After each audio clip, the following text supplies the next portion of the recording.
नमस्कार, ANB news में आपका बहुत बहुत स्वागत है। मैं हूं नवीन पांडे। राष्ट्रीय जनता दल के 28वें स्थापना दिवस पर आरजेडी के मुखिया लालू प्रसाद यादव ने बड़ा ऐलान किया है। उनका दावा है अगस्त तक मोदी सरकार गिर जाएगी। स्थापना दिवस कार्यक्रम में पार्टी के नेताओं और कार्यकर्ताओं को संबोधित करते हुए लालू यादव ने कहा, हम लोगों ने पिछले 27 सालों में काफी उतार चढ़ाव देखे हैं। राजद इस दौरान बहुत मजबूत हुआ है। तेजस्वी के नेतृत्व में आगे की लड़ाई लड़ने को तैयार है। लालू यादव ने केंद्र सरकार पर हमला बोलते हुए कहा कि पीएम मोदी के नेतृत्व वाली सरकार बहुत कमजोर है। इस साल अगस्त तक ये सरकार गिर जाएगी।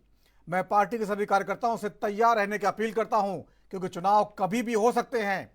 दिल्ली में मोदी सरकार बहुत कमजोर है और ये अगस्त तक गिर जाएगी। ये सुनते ही बीजेपी का पारा चढ़ गया। बड़ा सवाल यह है, आखिर लालू यादव किस आधार पर यह दावा कर रहे हैं। हाल ही में स्पीकर चुनाव में मोदी सरकार की जीत हुई है, फिर भी विपक्ष बार बार एक ही राग अलाप रहा है। इसी पर चर्चा करते हैं। हमारे साथ कुछ खास मेहमान जुड़े हुए हैं। इससे पहले देख लेते हैं क्या कुछ कहा गया। डबल इंजन की सरकार है और लगभग 20 दिनों के अंदर 1 दर्जन से भी ज्यादा पुल जो है गिर चुका है। 1 दर्जन से ज्यादा पुल गिर चुका।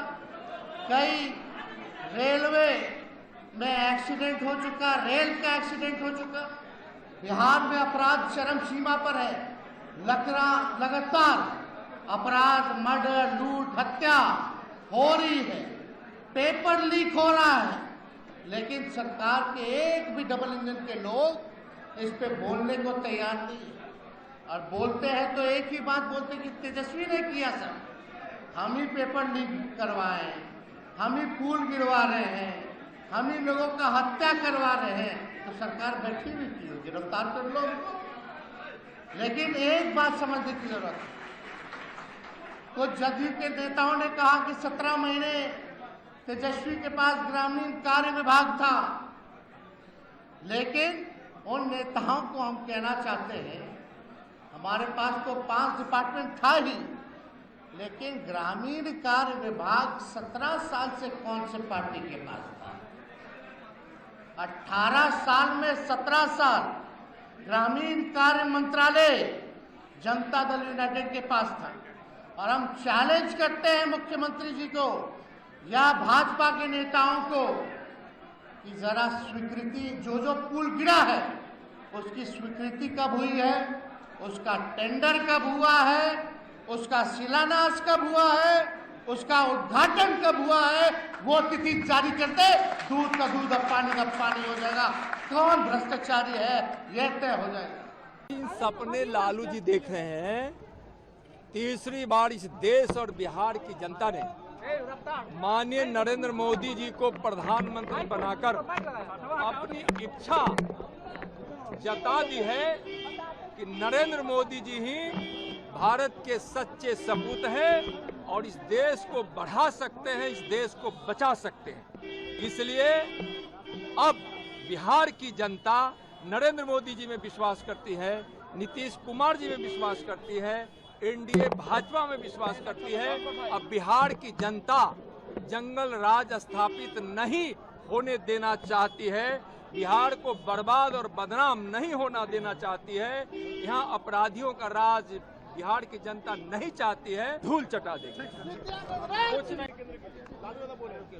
लालू यादव जी के उम्र के अंतिम पड़ाव पर हैं और वो अब सपना जो देख रहे हैं, बड़ा उनको घबराने वाला सपना आ रहा है। हमारी कामना है कि वो स्वस्थ हो जाएं। मां भारती के संतानों का आशीर्वाद मिला है देश के प्रधानमंत्री नरेंद्र मोदी जी को, और तीसरी बार भारत विश्व गुरु की ओर मजबूती से कदम बढ़ा रहा है और अपराध भ्रष्टाचार को पोषित करने वाले घबरा रहे हैं।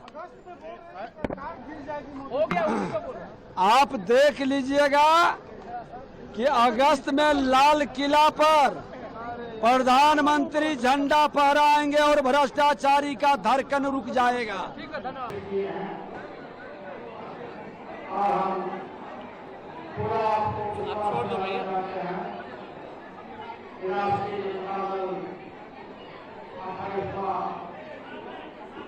और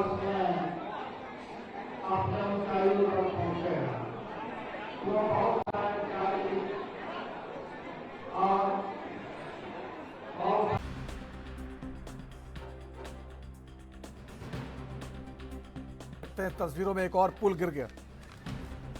पुल गिर गया, इसी पर सियासी घटनाक्रम अचानक तेज हो गया है। नीतीश सरकार और लालू यादव लगातार एक दूसरे पर हमला भी कर रहे हैं। साथ ही लालू यादव ने बड़ा ऐलान किया आज, मोदी सरकार अगस्त तक गिर जाएगी। उनके दावे का आधार क्या है, इन सब पर चर्चा करेंगे। चलते हैं सीधे मेहमानों के पास। हमारे साथ जुड़े हुए हैं सुकीर्ति जैन जी, नेता बीजेपी का, आपका बहुत बहुत स्वागत है सुकीर्ति जी। जुगनू यादव जी हैं, प्रवक्ता आरजेडी का, आपका बहुत बहुत स्वागत है।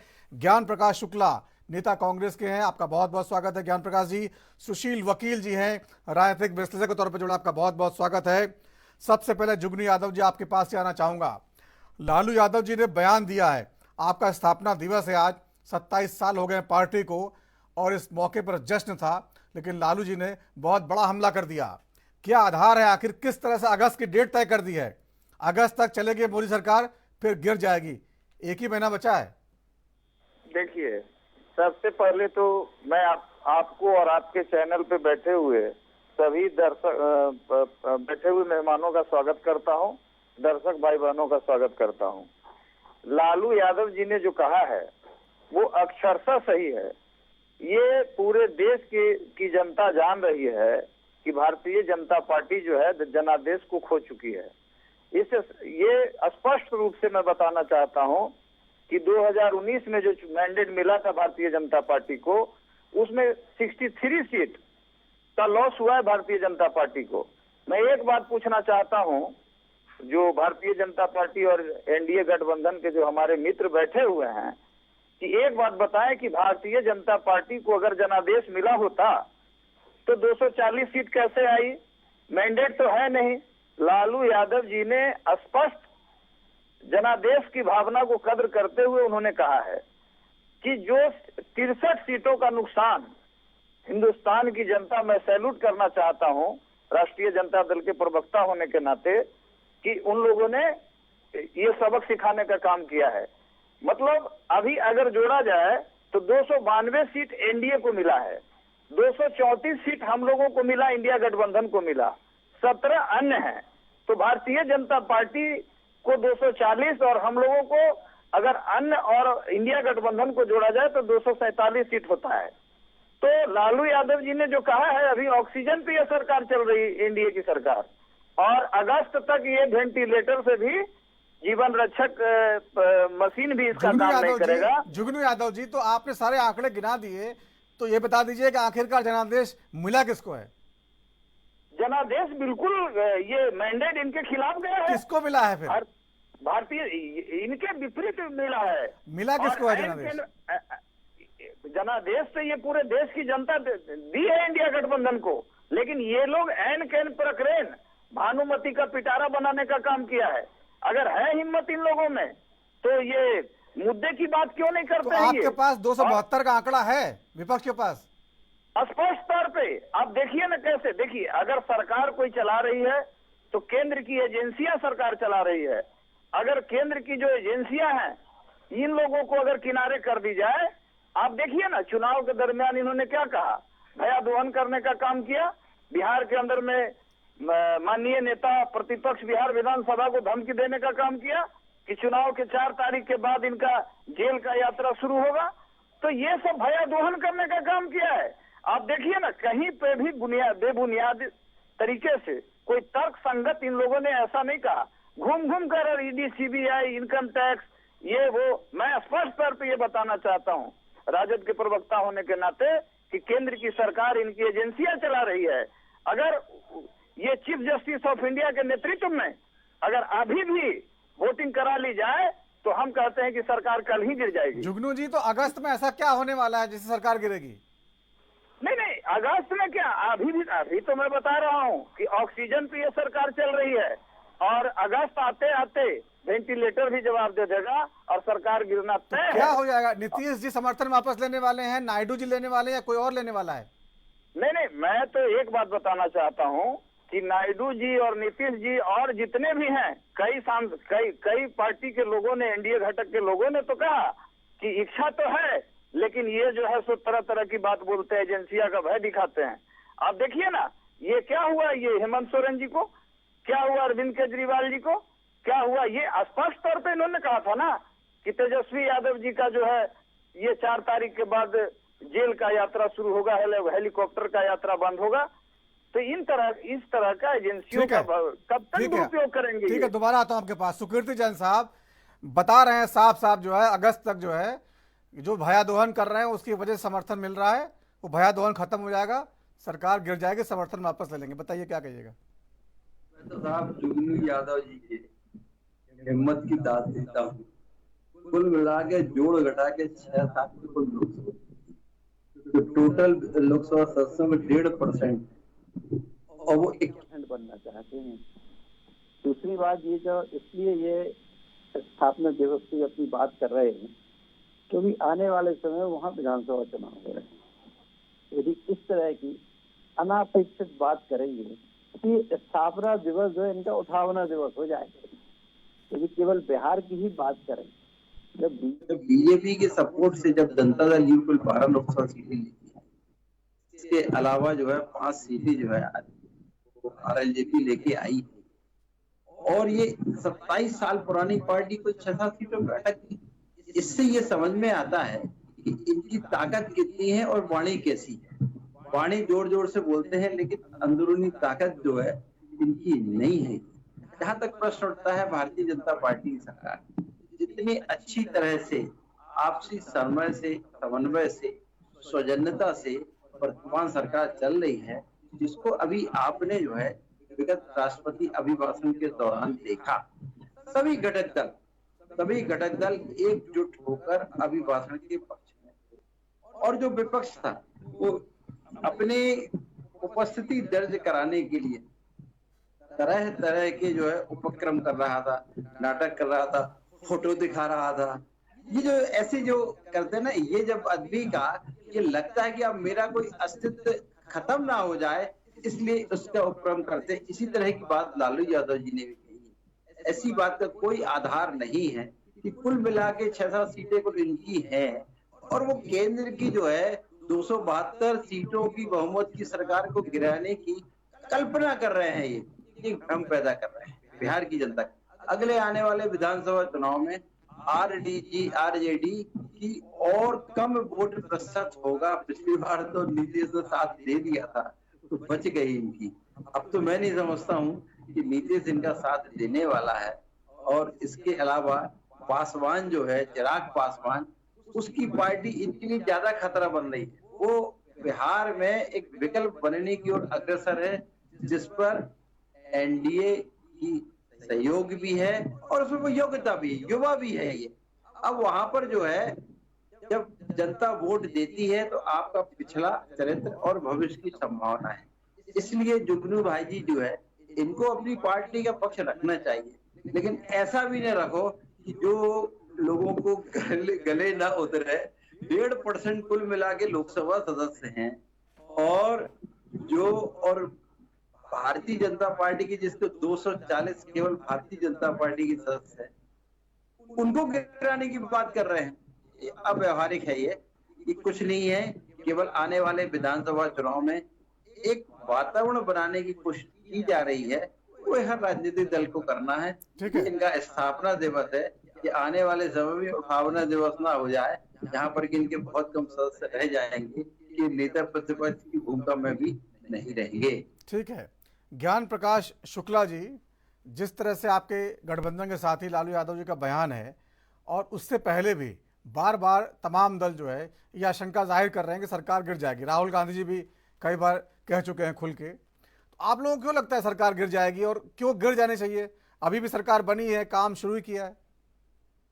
देखिए, ये राजनीतिक तस्वीर इस देश की बहुत साफ है कि इस बार भारतीय जनता पार्टी को सेल्फ डिपेंड बहुमत नहीं मिला है सरकार बनाने के लिए। नैतिकता का तकाजा था कि भारतीय जनता पार्टी को स्वयं ये स्वीकार करते हुए कि मैंडेट हमारे खिलाफ आया है, मॉरलिटी ये थी कि उनको सरकार खुद ही बनाने की पहल नहीं करनी चाहिए थी। लेकिन बीजेपी से और खास करके मोदी जी से आप कभी नैतिकता की उम्मीद नहीं कर सकते। भारतीय जनता पार्टी ने जबरदस्ती सरकार बनाई।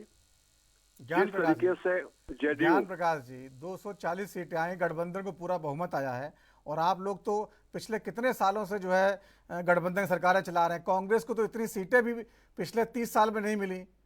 कब लास्ट मिली थी आपको 240 सीटें, बताइए, अकेले पार्टी के तौर पे। तो आप लोग इस तरह का सवाल खड़ा करके जनता को क्या मतलब क्या समझते हैं आप? उनको समझ में नहीं आएगा। कांग्रेस को अगर आप अतीत में जाएं, जिस तरीके का बहुमत मिला है उसकी कल्पना भी भारतीय जनता पार्टी नहीं कर सकती। जो मैंडेट यूजी के बाद 80 में जो मिला था, जो 84 में मिला कांग्रेस था, को मिला, इंदिरा गांधी की हत्या के बाद संवेदना लहर चली थी, उसमें 404 सीटें मिली थी। उसके बाद बताइए ना। अब उसके बाद भी आ जाए ना, जब मनमोहन सिंह जी प्रधानमंत्री बने, आपको पता होगा कितनी सीटें थी उस समय तो कांग्रेस की? बहुत बड़े चैनल से है, मेरी बात सुने। उस समय अगर सोनिया गांधी जी चाहती तो उनको प्रधानमंत्री बनने से कोई न रोक पाता। अब आपने बात न घुमा दी। बीजेपी रोक पाती, न अपोजिशन रोक पाता, लेकिन उन्होंने नैतिकता का प्रदर्शन किया था और ये कहा था कि कांग्रेस के नेतृत्व का जो फैसला है वो एक ऐसा फैसला आएगा कि जिसको बहुमत चाहेगा वो प्रधानमंत्री बनेगा। सोनिया जी पीछे हट गई। मैं बात कर रहा हूं नरेंद्र मोदी जी के इस बार मैंडेट को लेकर। मोदी जी ने कहा था हम 400 पार जाएंगे, अमित शाह जी ने कहा था हम 400 पार जाएंगे। तो जब आपने पहले ही डिक्लेयर कर रखा था कि हम 400 पार जाएंगे और आप 240 पे आके ब्रेक हो गए, तो फिर मॉडलिटी तो यही थी कि आपको गवर्नमेंट नहीं बनानी चाहिए थी और आप उनके साथ सरकार बनाने को तैयार हो गए जिनके खिलाफ आप महीने 2 महीने भी नहीं बीता था। नीतीश जी की स्थिति आपको पता है कि किस तरीके से उन्होंने भारतीय जनता पार्टी के साथ न जाने की कसमें खाई थी। बिहार में घूम घूम के कहा था सब कुछ हो जाएगा लेकिन अब मैं भाजपा के साथ नहीं जाऊंगा। उधर आप टीडीपी की स्थिति देख लें, इन्हीं चंद्रबाबू नायडू को अमित शाह जी ने क्या क्या कहा, मोदी जी ने जाके वहां पे आंध्रा में क्या क्या कहा, लेकिन केवल सत्ता बनी रहे, सरकार में हम बैठे रहे, हुकूमत में हम बने रहे, इसलिए आपने सारी मल्टी खत्म की और आपने उनसे हाथ मिलाया जिनको घूम घूम के आपने कहा था कि इनके लिए भारतीय जनता पार्टी के दरवाजे सदैव सदैव के लिए बंद हो गए। तो भाजपा जो ये दावा करती थी कि नहीं इस देश में हम नैतिकता की राजनीति की बात करें, संस्कृति की बात करें, उसका चेहरा इस बार इस सरकार के बनने से बेनकाब हुआ है। और जो स्थिति टीडीपी की है, जिस तरीके से अभी भी ब्लैकमेलिंग चल रही, पूरा लोकतंत्र, आज तक कांग्रेस सरकार दिल्ली में थी, सेंट्रल में सरकार थी, लेकिन आप देख ले बहुत भारी बहुमत के बाद भी डिप्टी स्पीकर अपोजिशन के पास रहा। कांग्रेस से अपने सहयोगी दलों को भी डिप्टी स्पीकर नहीं दिया, लेकिन आप इस बार्गेनिंग में भी सफल नहीं हो पा रहे हैं कि आप टीडीपी को डिप्टी स्पीकरशिप ऑफर करें या फिर आप जेडीयू को डिप्टी स्पीकरशिप ऑफर करें। तो जहां पर यह स्थिति बनी हुई है कि लोकसभा के उपाध्यक्ष जैसे पद के लिए भी भारतीय जनता पार्टी को सहयोगी दलों की चिरौरी करनी पड़ रही, मालमलौवल करनी पड़ रही। तो अगर टीडीपी को पद मिल गया तो जेडीयू हाथ खींचेगी, जेडीयू को पद मिल गया तो टीडीपी बाहर जाएगी। जो मंत्री बनाए आपने उससे न टीडीपी संतुष्ट है, उससे आपकी न जेडीयू संतुष्ट है। महाराष्ट्र में जिस तरीके की स्थिति बनी है कि आपने उनके सीनियर मिनिस्टर को स्टेट मिनिस्टर ऑफर किया, अंदर से वो भी नाराज चल रहे हैं। भाजपा ने तोड़ा तो महाराष्ट्र में सरकार में आने के लिए, लेकिन आज उसी दिन का सामना भाजपा कर रही है। जो स्थिति आपने बनाई थी सरकारों को तोड़ने में, आप तो बड़ी बात करते थे, लोकसभा में अभी कहा प्रधानमंत्री जी इमरजेंसी इमरजेंसी, लेकिन आप तो पूरी इमरजेंसी लेके रोज चल रहे हो। चुने हुए मुख्यमंत्रियों को जेल भेज रहे हैं आप, चुने हुए विपक्ष के नेताओं के यहाँ सीबीआई का छापा डलवा रहे हैं। अब जो भी विपक्ष का लीडर आपकी पार्टी में चला जाता है वो पता नहीं कैसे आपकी कौन सी गंगा है जिसमें जैसे वो डुबकी एक लगा ले वो पवित्र हो जाता है, और जो आपकी पार्टी के बाहर है अगर वो सच्चाई की बात कर रहा है तो अपवित्र है, वो राष्ट्रद्रोही है, वो देशद्रोही है। आप सच की अभिव्यक्ति, आप तो बहुत बड़े चैनल पर हमें आमंत्रित किया, आपका धन्यवाद, आपकी बड़ी रिप्रेजेंटेशन है। आप बताइए सच की आवाज कोई नहीं उठा सकता, अभिव्यक्ति की स्वतंत्रता खत्म हो जाएगी। ये सरकार यही कर रही है। आप अखबारों का भी तो देख लें, मीडिया का भी देख लें, जिन्होंने सच्चाई लिखनी चाहिए, एक सीनियर पत्रकार में उनका नाम नहीं लेना चाहता, आप सबको पता है उनके साथ क्या स्थिति हुई। तो आप सीबीआई, ईडी, प्रवर्तन निदेशालय, इनके बूते सरकार में बैठे हुए हैं। ठीक है।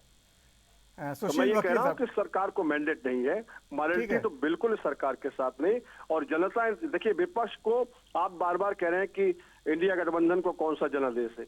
इंडिया गठबंधन को इस बात का स्पष्ट जनादेश है कि मोदी जी को सरकार से हटाइए, तानाशाही खत्म करिए, संविधान की रक्षा करिए। मैं नहीं कह रहा हूं कि अगस्त में सरकार गिरेगी कि अक्टूबर में गिरेगी, इससे मैं कोई क्लियरेंस नहीं कर रहा हूं, लेकिन मैं ये जरूर कह रहा हूं कि इंडिया गठबंधन को जो जनादेश मिला है, जब भी मौका मिलेगा हम एक सेकुलर धर्मनिरपेक्ष गैर भाजपा सरकार का गठन अवश्य करेंगे, इसी सत्र में करेंगे। ठीक है। सुशील वकील साहब, आपने सुना, सारे प्रवक्ताओं की बातें सुनी आपने। जिस तरह से अगस्त की डेट तय कर दी गई और कांग्रेस के प्रवक्ता कह रहे हैं कि गिरेगी, हम डेट तय नहीं कर रहे हैं, आगे समय लग सकता है। आपको लगता है कि संभावनाएं जो है, जो मौजूदा राजनीतिक परिस्थितियां उसको जाती दिखाई दे रही है आपको? देखिए, ऐसा लग रहा है कि लालू यादव जी को कोई आकाशीय वाणी आई है, जिसके बेस पे उन्होंने ये कह दिया कि बीजेपी सरकार हट रही है, और वो भी अगस्त के महीने में। अगस्त के महीने आज तो हो गया 5 साल, कभी 15 महीने या 25 दिन ही रह गए, 24 दिन रह गए। तो ऐसा मेरे को लग रहा है कि उनका ये पॉलिटिकल स्टंट है, पब्लिसिटी स्टंट है कि दोबारा से तो लोगों में बीच में आ जाए कि हर साइड से आज डंका बज रहा। देखो जी, लालू जी ने ऐसे कहा कि प्रधानमंत्री हट जाएंगे, बीजेपी सरकार, एनडीए सरकार गिर जाएगी। ऐसे बिल्कुल कोई चीज नहीं है। और देखिए, उन्होंने एक बड़ी और अनाउंसमेंट की कि तेजस्वी यादव उनके उत्तराधिकारी बनेंगे। इसी बहाने उन्होंने आज ये भी स्पष्ट कर दिया कि आगे से जो ये आरजेडीएस हो, तेजस्वी यादव ही चलाएंगे। मतलब ऐसा है कि अगर ये ऐसा लग रहा था कुछ, क्या ऐसा हो सकता है कि बीजेपी सरकार अभी महीने में ही गिर जाएगी। एक चीज हम मान लेते हैं, अगर ये चीज होता कि देखो जी, ये जो इसके दोस्त मेन है, जैसे अपना यह जेडीयू है या बॉम्बे या दूसरा चल रहा है आंध्रा का नायडू साहब का, क्या वो ऐसा कर सकते हैं? इनको बीजेपी को छोड़ के उनके लिए कोई और संकल्प है? क्या वो जा सकते हैं ये कांग्रेस में या इंडिया गठबंधन में? ऐसा इंडिया गठबंधन में जहां पर कोई अभी वो तय नहीं है, कोई नेता कौन, अगर बीजेपी जाएगी, एनडीए सरकार जाएगी, कौन मुझे प्रधानमंत्री बनने लायक है, कौन होम मिनिस्टर बनने लायक है? ये ऐसा गठबंधन है जो कि अगर कभी पहले बिल्कुल नहीं लगता है, लेकिन ये एक दूसरे के कपड़े फाड़ने वाले लोग हैं।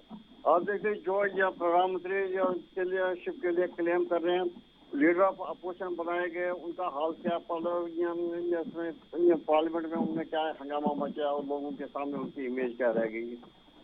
इसलिए लगता है कि ये बिल्कुल सही है, पॉसिबल ही नहीं है कि अगस्त में सरकार गिरने वाली है। ये लालू जी का एक टाइम था 10-15 साल पहले कि लालू जी माने जाते थे किंग मेकर, जिस भी पार्टी को उधर इधर कर किया तो किसको प्रधानमंत्री बनाना, इसकी स्टेट थी। लेकिन ये वो जमाना है कि लालू जी की कोई भी बात नहीं चलेगी। और वो लालू जी जो 6 सीट पर, जैसे सुप्रीति जी ने सच कहा कि 1.5% भी इनका नहीं है, ऐसा आदमी कैसे क्लेम कर सकता? फिर भी मान लेते हैं अगर लालू कह सकते हैं कि ये सियासी शगुफा छोड़ा गया है। पार्टी का स्थापना दिवस था तो कुछ ना कुछ बोलना था, तो लालू जी ने एक डेट तय निकाल दी अगस्त तक की। अब इसमें कितनी गंभीरता है ये देखेंगे। वक्त छोटे से ब्रेक का है, ब्रेक के बाद भी चर्चा जारी रहेगी।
और ब्रेक के बाद राजधर में एक बार फिर आपका स्वागत है। आज चर्चा चल रही है जिस तरह से आरजेडी के सबसे बड़े नेता लालू यादव जी ने यह ऐलान किया है कि अगस्त तक जो है मोदी सरकार गिर जाएगी।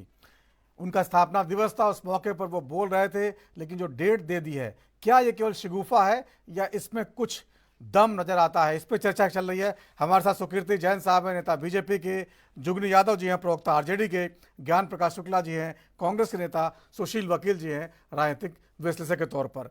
जुगनू यादव जी, आपने सबकी बातें सुन ली होगी।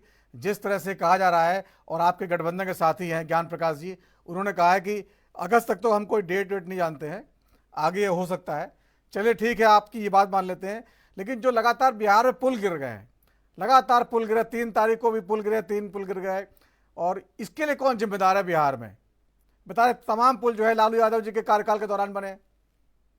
मैं स्पष्ट तौर पे ये बताना चाहता हूं आपके चैनल के माध्यम से कि भाजपा का मतलब ही भ्रष्टाचार है। भ से भ्रष्टाचार, भ से भाजपा। हमारे नेता आदरणीय तेजस्वी प्रसाद यादव जी ने चुनौतीपूर्ण तरीके से कहा है कि जितनी पुलें गिरी है और जितने तरह का भी करप्शन हुआ है, उन सारे का जो है स्वीकृति, जो उस योजना का स्वीकृति का डेट, शिलान्यास का डेट, उद्घाटन का डेट, टेंडर का डेट, सब चीज ये लोग पब्लिक के समक्ष जारी करें, आपके चैनल के माध्यम से ये अवगत कराएं, इलेक्ट्रॉनिक और प्रिंट मीडिया के माध्यम से अवगत कराएं।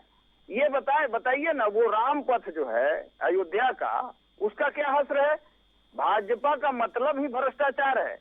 इसकी निष्पक्षता पूर्वक चीफ जस्टिस ऑफ इंडिया की निगरानी में इसकी जांच कराई जाए। अगर थोड़ी सी भी नैतिकता भारतीय जनता पार्टी और इनके गठबंधन में है, तो चीफ जस्टिस ऑफ इंडिया के नेतृत्व में सबकी जांच कराई जाए और ओपन किया जाए। इसकी स्वीकृति कब हुई, इसका टेंडर कब हुआ, इसका शिलान्यास कब हुआ, इसका उद्घाटन कब हुआ। मैं पुनः प्रवक्ता, राजद के प्रवक्ता होने के नाते मैं भी चुनौतीपूर्ण तरीके से ये मांग करता हूं कि अगर थोड़ी सी भी नैतिकता है तो इसकी जांच कराकर और पब्लिक डोमेन में इसको क्लियर किया जाए। चलिए, आप पे आरोप लगाते हैं, आप उन पे आरोप लगाते हैं, बात समझ में आती है, लेकिन आपको क्या लगता है, क्या एक्चुअल में रीजन क्या है? लगातार पुल गिर रहे हैं बिहार में जो है, इसका क्या वजह है? इसका वजह है कि उस सब में लिपापोती हुई है, घोटाला हुआ है, भ्रष्टाचार हुआ है, ये अकंठ डूबी हुई है। और जितने भी हिंदुस्तान के अंदर में जितने भी भ्रष्टाचारी थे, सब ये भाजपा में डुबकी लगाकर और सब स्वच्छ हो गए। नारायण राणे, पेमा खांडू, ये आपके अजीत पवार और न जाने कितने भ्रष्टाचारियों को ये लोग जो है सो गंगोत्री की भांति सब आपस में सम्मिलित कर लिए हैं। थोड़ी सी भी नैतिकता अगर है, इनका तो अभी 63 सीट गायब हुआ है। आने वाला समय में ये 3 सीट पर आ जाएंगे, जहां से 2 सीट पे आ जाएंगे, जहां से ये भारतीय जनता पार्टी की उत्पत्ति हुई थी। अभी बताइए ना, इतनी अशुभ सरकार साबित हुई है कि अभी जो है हाथरस में कितने लोगों को ये लोग बलि दे दिए, इसकी जांच क्यों नहीं करा रहे हैं?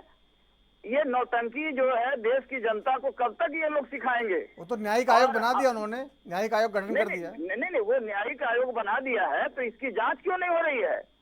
और ये जो इसको चीफ जस्टिस ऑफ इंडिया की निगरानी में जांच की मांग ये क्यों नहीं करते हैं? अरे ये तो इतनी अशुभ सरकार है कि अभी न जाने कितने लोगों को ये बलि लेंगे ये लोग। और मुझे तो जो किसी अज्ञात सूत्रों से पता चला है कि नरेंद्र मोदी जी के ऊपर एनडीए गठबंधन के लोगों ने प्रेशर बनाया है, तो नरेंद्र मोदी जी उप प्रधानमंत्री के लिए भी ये लोग तैयार हो गए हैं कि नरेंद्र मोदी जी उप प्रधानमंत्री बनेंगे और एनडीए गठबंधन के किसी पार्टी के जो लीडर हैं वो प्रधानमंत्री बनेंगे। ये भी पता चला है। ये नए ब्रेकिंग न्यूज दे रहे हैं आप हम लोगों को। नहीं, ये मैं बता रहा हूँ, अज्ञात सूत्रों से ये ज्ञात हुआ है कि जिस तरह से महाराष्ट्र में, और इनका चरित्र तो स्पष्ट है कि महाराष्ट्र में मैं भाजपा के साथी से जानना चाहता हूँ कि महाराष्ट्र में जिस तरह से देवेंद्र फडणवीस जी को आप लोगों ने उप मुख्यमंत्री वहां पे बनाया, और ये बड़ा शर्म की बात है, प्रोटोकॉल का भी इन लोगों को ख्याल नहीं है। और मैं दावे के साथ कहता हूँ कि ये भी चर्चा चल रही है कि नरेंद्र मोदी जी को प्रधानमंत्री पर भी लोग कंप्रोमाइज कर लेंगे। सत्ता के इतने भूखे हैं भारतीय जनता पार्टी के लोग, और प्रेशर लगातार बना हुआ है। तो ये खबर पहली बार किसी चैनल पे जो है मेरे ख्याल से ब्रेक हो रही है, तो इसका थोड़ा आधार बताइए, कैसे ये खबर प्रधानमंत्री बनने नरेंद्र मोदी कहाँ से आई है? नहीं, ये मैं बता तो रहा हूँ कि जिस तरह से महाराष्ट्र में महाराष्ट्र के पूर्व मुख्यमंत्री देवेंद्र फडणवीस जी आप भी मौज लेने में नहीं चूक रहे हैं। ये तो इनका चेहरा बड़े प्रवक्ता है, देखिए बड़ी पार्टी के प्रवक्ता है तो उनकी बात तो कुछ वजन होगा। नहीं, एक बात और मैं बता रहा हूँ, मैं इनका एग्जाम्पल दे रहा हूँ। मध्य प्रदेश में बाबूलाल गौर जी मुख्यमंत्री थे, लेकिन उनको अवदस्त करके और उनको मंत्री बनाया गया। तो भारतीय जनता पार्टी के लोग इतने भूखे हैं सत्ता के कि मंत्री तक भी कंप्रोमाइज कर लेंगे। और मैं दावे के साथ कहता हूं कि एनडीए गठबंधन में ये प्रेशर इतना इन लोगों ने बनाया, इनके घटक दल के लोगों ने, भानुमति का जो पिटारा है, कि ऐसी भी बात चल रही है कि उप प्रधानमंत्री पर भी कंप्रोमाइज कर लेंगे। और आपके चैनल के माध्यम से मैं ये बताना चाहता हूं कि आने वाले समय में ये देश और दुनिया की जनता देखेगी। आपका ये पहला चैनल है जिससे मैं इसका उद्भेदन कर रहा हूँ। चलिए, पहला ही दावा जो है जनता को हजम नहीं होता, आपने एक और दावा कर दिया। सुकीर्ति जैन साहब, दोनों पर जवाब दीजिए, किस तरह से ये जो कह रहे हैं क्या है इसका आधार? तो मैं सबसे पहले जुगनू यादव जी की जयकारा लगा लूं कि जो न होने वाला हो उसको ये सोच रहे हैं। उनका तर्क ये है कि फडणवीस जी जैसे सीएम से डिप्टी सीएम बन गए, वैसे मोदी जी बन जाएंगे डिप्टी पीएम। ऐसा नहीं होता है ये। नहीं, अरे ये पार्टी में होता है, आपकी पार्टी में होता है। अरे आप ये आप तो जवाब दीजिए ना। मैं तो दावे के साथ कह रहा हूं महाराष्ट्र के पूर्व मुख्यमंत्री को क्या है, आपने उप मुख्यमंत्री का मान लिया और बना दिया। जुगनू जी, सुनना भी पड़ेगा। तो हम लोग सुन रहे थे और मौज भी ले रहे थे तुम्हारी। मैं सुनने के लिए, अब हमारी बात भी तो सुनो, तब ना आपको सही मजा आएगा। पार्टी का जो निर्णय होता है, जो जनाधार बढ़ाने का जो निर्णय होता है, हमारे लिए सर्वोपरि है। महाराष्ट्र की आप बात नहीं करें, बात करें आप बढ़ाने का जो सर्वोपरि है। अरे भाई, का पहला निर्णय तो सर्वोपरि है। शांत भी तो रहो ना। सुन लीजिए जुगनू जी, सुन लीजिए, जवाब तो सही, खैर सुनिए सही। हमारी बात कहाँ से चालू हुई थी? लालू यादव द्वारा अगस्त में केंद्र की सरकार को गिराने का जो इन्होंने आह्वान किया अपने स्थापना दिवस के अवसर पर, इसमें मैं बड़ा साफ शब्दों में कहना चाहता हूं कि इससे बड़े कोई अफवाह नहीं है कि आने वाले समय में जब वहां विधानसभा चुनाव हो रहे हैं तो अपना खोता हुआ जनाधार वापस पाने के लिए इस तरह का झूठी अफवाहों का, झूठी घोषणाओं से जनता को ये भरमाना चाहते हैं। और दूसरा, जितने पुल वगैरह गिर रहे हैं, पुल तो जो है लालू यादव जी के दोस्त है ना, जो नीतीश कुमार जी, आप उनसे बात करो, वो जांच आयोग बैठाएंगे और वो जांच आयोग बैठा के पूरा सारा कुछ करेंगे। करे कोई, पूछे किसी से, किया है नीतीश कुमार ने और तेजस्वी यादव ने उप मुख्यमंत्री से ये, और पूछ रहे हैं तो आप इस चैनल के माध्यम से ये बताए ना कि नीतीश जी की गलती है। नीतीश जी ने है ना, नीतीश जी की गलती। तो मैं बोल तो रहा हूँ, नीतीश जी की गलती है ना। ये नीतीश जी के मुख्यमंत्रित्व काल में इनकी स्वीकृति हुई है, नीतीश जी के मुख्यमंत्रित्व काल में इनके द्वारा उद्घाटन किया गया है, नीतीश जी के मुख्यमंत्रित्व काल में उसका भ्रष्टाचार हुआ है। अब इसमें केंद्र सरकार कहाँ से आ गई? और उस समय तेजस्वी यादव उप मुख्यमंत्री थे, अब उसमें केंद्र सरकार कहाँ से आ गई? अपनी गलती को छुपाने के लिए आप जो है नरेंद्र मोदी, नरेंद्र मोदी एक जगमगाता सूर्य की तरह उसका व्यक्तित्व है, उसकी ओर आप यदि आवाज भी उठाएंगे, कुछ भी उठाएंगे, तो आवाज नहीं जाने वाला है। और आपकी परिपक्वता सिद्ध होगी। जिस चीज के लिए नीतीश कुमार दोषी है, उसके लिए आप हिम्मत ही नहीं है, आप में हिम्मत नहीं है। इसलिए हिम्मत नहीं है कि नीतीश कुमार मुख्यमंत्री है बिहार के, और आपने जो उनके ऊपर आरोप लगाए, अभी आप जमानत में चल रहे हैं ना, तो आप वापस जेल चले जाएंगे। ये नीतीश कुमार की ये कृपा है जो आप भाषणबाजी कर पा रहे हैं इतनी, ये नीतीश कुमार की कृपा है जो ये तेजस्वी यादव चुनाव लड़ पाते हैं। ये क्योंकि अब स्वीकृति आप लोग बोलने की बेमतलब की जो है, नरेंद्र मोदी जी जिसके आगे आप 50 ग्राम के बांट के बराबर भी नहीं है। क्या कहाँ नरेंद्र मोदी और कहाँ जुगनू यादव?